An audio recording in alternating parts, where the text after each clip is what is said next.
అవుతుంది. సరే జానకి, నువ్వైతే ఏం టెన్షన్ పడకు. రేపట్లో మేము ఏదో ఒకటి చేస్తాం. సరే రాఘవ, నువ్వు కూడా జాగ్రత్త. ఒకవేళ మీ నాన్న కనుక టెంపుల్ గురించి అడిగితే నువ్వు అసలు టెన్షన్ పడకు.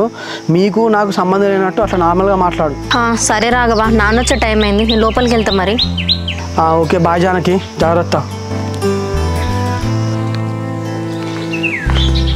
ఏమైంది వాళ్ళ డాడీ ఏమన్నా అడిగినట్టున్నారా?